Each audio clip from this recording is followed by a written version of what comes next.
तो दोस्तों स्वागत है आपका अपने स्टडी चैनल इंडिया सक्सेस 22 में। आज हम स्लॉग्स की सेकंड क्लास लेके आए हैं। स्लॉग्स की कल हमने फर्स्ट क्लास करी थी, उसमें हमने डेफिनेट स्टेटमेंट का प्रेजेंटेशन दिखा था, कुछ डेफिनेट स्टेटमेंट हमने लिखे थे, उसमें एक केस हमारा करना रह गया था लास्ट में। तो आज स्टार्टिंग करते हैं उसी केस की। तो उस सबसे पहले आपके लिए एक बहुत इंपॉर्टेंट अनाउंसमेंट है। वो अनाउंसमेंट ये है कि बहुत जल्द नेक्स्ट वीक से हम अपने चैनल पर आपके लिए मैथ और जीके की क्लास भी लेके आने वाले हैं, तो बने रहिए हमारे साथ। तो चलो आज की क्लास स्टार्ट करते हैं। आज हम पढ़ने वाले हैं स्लॉग्स की क्लास सेकंड। तो देखते हैं, देखो अभी तक हमने इसमें क्या क्या देख लिया है। हमने ये सीख लिया है कि हम डेफिनेट स्टेटमेंट का रिप्रेजेंटेशन कैसे करते हैं। Some A are B, no A are B, some A are not B और ऑल ए आर बी, इतना हमने रिप्रेजेंटेशन देखा था। और इसके अलावा हमने एक और केस इसमें देखा था कि जब दो एंटिटी मेरी क्या होती है, अननोन होती है, जैसे ए और सी मेरे क्या थे, अननोन थे। तो उसमें हमने देखा था कि सारे केस डाउटफुल बनते थे और सारे कंफ्यूजन मेरे क्या थे, उसमें रॉन्ग आते थे। तो आज उससे रिलेटेड एक और केस है हमारा। वो केस है, देखिए अगर उसने स्टेटमेंट हमको दिया है, अगर उसने स्टेटमेंट हमको लिख के दिया है सम ए आर बी, और दूसरा स्टेटमेंट उसने इसके साथ जोड़ दिया है कि नो बी आर सी। तो देखिए अगर इस टाइप का उसने स्टेटमेंट दिया तो इसको कैसे सॉल्व करते हैं। तो फर्स्ट स्टेप तो मैंने कहा इसका क्या बनाना है, वेन डायग्राम बनाना है। तो देखिए इसका वेन डायग्राम कैसे बनेगा। कुछ ए है जो क्या होंगे मेरे बी होंगे, और कोई भी बी मेरा सी नहीं होगा, मतलब ये है। और ये कौन सा पार्ट आएगा, ये मेरा होगा शेडेड पार्ट बीच में। तो नो बी आर सी, ये इसका क्या है, वेन डायग्राम है। अब देखो इसकी ट्रिक है, जल्दी मैं इसकी ट्रिक देख लूं। इसकी ट्रिक ये है कि सी से ए में, मैंने क्या कहा, आई रिपीट, सी से ए में कोई भी कंक्लूजन इसका राइट नहीं होगा। सारे इसके कंक्लूजन क्या होने वाले हैं, सी से ए में रॉन्ग होने वाले हैं। एग्जाम में नहीं से पूछता है, सी से ए में सारे कंक्लूजन क्या होते हैं, इसके रॉन्ग होते हैं, इसे याद रखना। और लेकिन कंक्लूजन तो रॉन्ग होते हैं। ए और बी हम कर लेंगे, बिल्कुल कर लेंगे। सम ए आर बी का केस है। बी से सी वो भी हम कर लेंगे, नो ए आर बी का केस है, मतलब नो बी आर सी का केस है। लेकिन अगर बात ए और सी की हो जाए, क्या ए और सी अननोन है, बिल्कुल अननोन तो है। लेकिन एक चीज ध्यान देना, अगर उसने यहाँ पे स्टेटमेंट आपको दिया होगा, देखिए ए और सी की हम बात कर रहे हैं, बी और सी इजीली कर लेंगे, लास्ट क्लास में मैंने बताया है। ए और बी भी इजीली कर लेंगे, वो भी बताया गया है। बात करते हैं ए और सी की। अगर पहला स्टेटमेंट उसने दिया है सम ए आर सी, थोड़ा सीखना इसको। सम ए आर सी, कुछ ए सी हैं।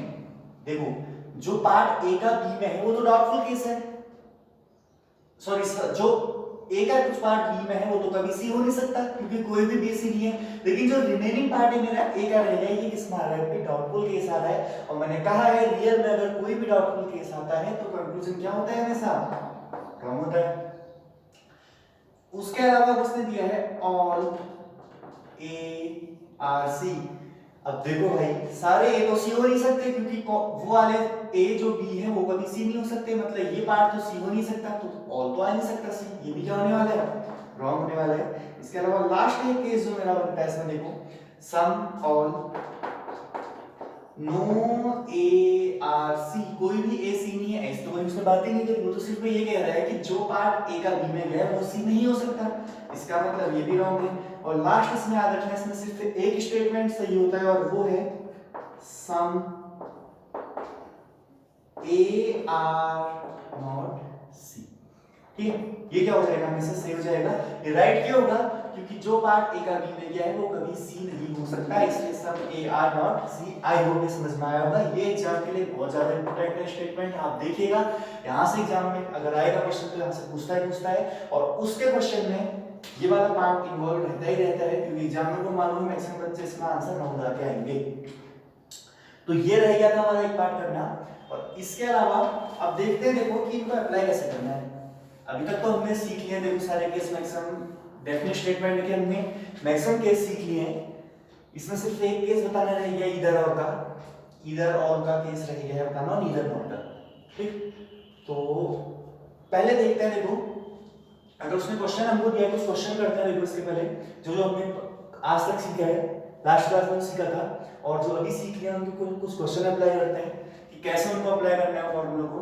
अगर उसने लिया है all pen are black, okay, उसने क्या लिखा है, all pen are black. Next उसने लिखा है स्टेटमेंट ऑल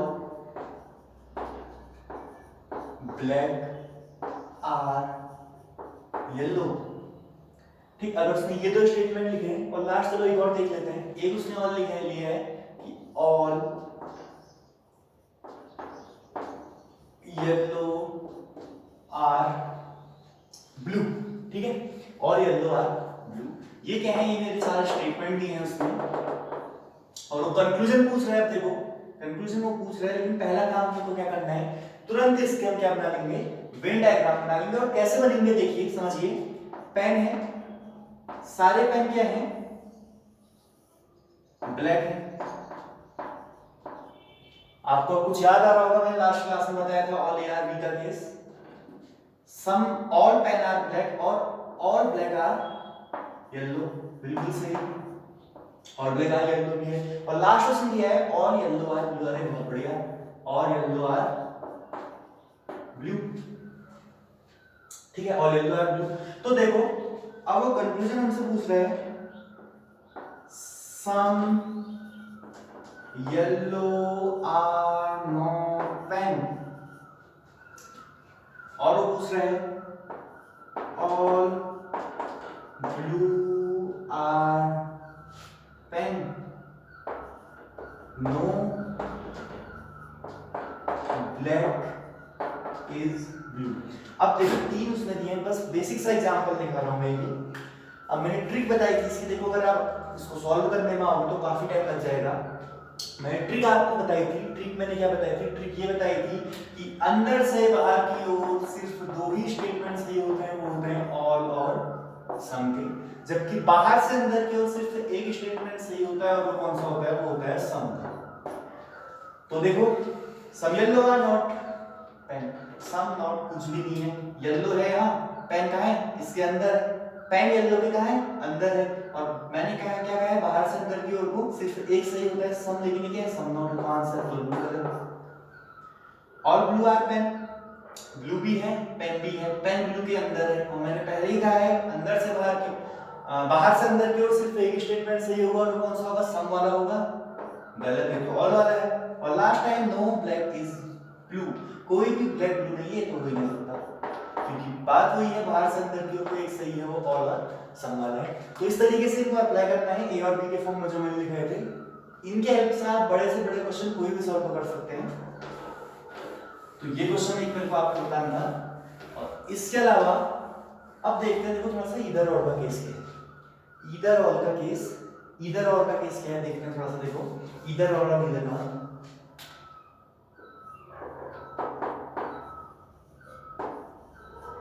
इधर और का केस क्या आता है, क्योंकि बहुत बार एग्जाम में इस तरीके से देता है क्वेश्चन इधर और, या तो हिंदी में देगा वो, या तो कथन एक, सॉरी या निष्कर्ष एक या निष्कर्ष दो, और इंग्लिश में लिख देगा वो ईदर कंक्लूजन फर्स्ट और कंक्लूजन सेकंड आर राइट, इस टाइप से देगा वो। तो देखते हैं देखो क्या है इस तरीके से। अगर इधर और का केस कहां पर बनता है, कैसे बनता है, उसको समझते हैं। इधर और का केस बनने के लिए देखो कुछ कंडीशंस को फॉलो करनी है। वो कंडीशन क्या है, फर्स्ट कंडीशन तो ये है कि बोथ कंक्लूजन, दोनों जो मेरे कंक्लूजन होंगे वो क्या होने चाहिए, हमेशा रॉन्ग होने चाहिए, वो गलत सही नहीं होने चाहिए। बोथ कंक्लूजन क्या होने चाहिए, रॉन्ग होने चाहिए, पहली चीज। और दूसरी चीज क्या है, दूसरी चीज ये है उसमें से एक कंक्लूजन मेरा क्या होना चाहिए, हमेशा पॉजिटिव होना चाहिए, और दूसरा कंक्लूजन क्या होना चाहिए, नेगेटिव होना चाहिए। और थर्ड केस इसमें ये है कि जो मेरे एंटिटीज हैं, जो मेरी एंटिटीज हैं, उनकी जो पोजीशन है वो चेंज नहीं होनी चाहिए। फॉर एग्जांपल देखिए उसने लिख दिया सम ए आर बी, और नेक्स्ट उसने लिख दिया some B are not A. यहाँ पर देखो ए और बी की पोजीशन चेंज होगी, ये नहीं होना चाहिए। अगर पोजीशन चेंज होगी तो इधर का केस नहीं बनेगा। तो ये कुछ इसके लिए कंडीशंस हैं। क्या, पहला तो दोनों कंक्लूजन रॉन्ग होने चाहिए, कोई भी इसमें सही नहीं होना चाहिए। दूसरा कंक्लूजन एक पॉजिटिव एक नेगेटिव होना चाहिए। देख सकते हैं इसे सम ए आर बी, और दूसरा क्या है सम ए आर नॉट बी और दोनों एंटिटीज की जो पोजीशन है वो सेम होनी चाहिए, पोजीशंस की चेंज नहीं होनी चाहिए। तो देखो अब इधर और का केस कहां पर आएगा, उसके लिए कुछ कंडीशन है। वो कंडीशन क्या है, अगर कहीं पर आता है सम, पहले अगर पहले कंक्लूजन में कहीं पर सम लिखा है उसने, और दूसरे कंक्लूजन में उसी के जस्ट नीचे या कहीं पर बाद में लिखा गया है सम नॉट, अगर सम और सम नॉट का पेयर बनता है तो आंसर हमेशा क्या आएगा, ईदर और। आई होप समझ में आया होगा, अगर सम और सम नॉट का पेयर बनेगा तो आंसर क्या आएगा, हमेशा ईदर और आएगा। उसके अलावा अगर सम और नॉट का भी पेयर बनता है तब भी आंसर हमारा क्या आने वाला है, ईदर और ही आने वाला है। और लास्ट इसमें आता है एक ऑल और सम नॉट, अगर इनका भी पेयर बनता है तो तब भी आंसर क्या आएगा, ईदर और ही आएगा। लेकिन कंडीशन वही है कि दोनों मेरे क्या हैं, दोनों स्टेटमेंट रॉन्ग होने चाहिए, पहला पॉजिटिव दूसरा नेगेटिव, और इसमें से किसी भी एंटिटी की पोजीशन किसी भी स्टेटमेंट में चेंज नहीं होनी चाहिए। जो ऑर्डर ए और बी है ऊपर लिखा है वैसे नीचे ए और बी भी लिखा होना चाहिए।